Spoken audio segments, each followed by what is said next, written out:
আমাদের ভারতবর্ষে ধর্মীয় কারণে অনেক ধর্মগুরু এবং অনেক ব্যক্তি ভেজিটেরিয়ান হয়ে থাকেন। এসব ব্যক্তিরা অন্যকে পরামর্শ দিয়ে থাকেন যে তোমরা ননভেজ খাবার গ্রহণ করো না। এর পেছনে কারণ কি? যে খাবারের মধ্যে মাছ, মাংস, ডিম এবং পেঁয়াজ রসুনের অস্তিত্ব আছে, সেই সব খাবার যদি তোমরা গ্রহণ করো তাহলে তোমাদের মধ্যে পাপ বোধ জেগে উঠবে, তোমাদের মধ্যে অপরাধ বোধ জেগে উঠবে, তোমাদের মধ্যে কাম, ক্রোধ, লোভ এসব বৃদ্ধি পাবে। এই কারণে আস্তে আস্তে তোমরা অপরাধ এবং পাপের দিকে পা বাড়াতে থাকবে। তাই আজই ননভেজ খাবার বর্জন করো।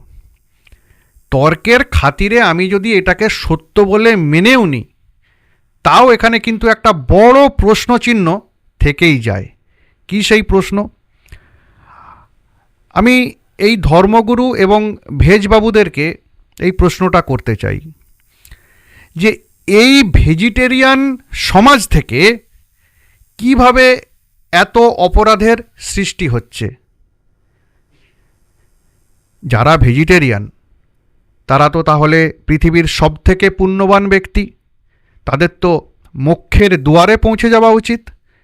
কিন্তু আপনি চলে যান বিহার, আপনি চলে যান উত্তরপ্রদেশ, আপনি চলে যান উত্তরাখণ্ড, আপনি চলে যান গুজরাট, মানে যে জায়গাতে সবথেকে বেশি ভেজিটেরিয়ানরা থাকেন, সেই সব রাজ্য থেকে, তাদেরই সমাজ থেকে এত কেন অপরাধের সৃষ্টি হচ্ছে?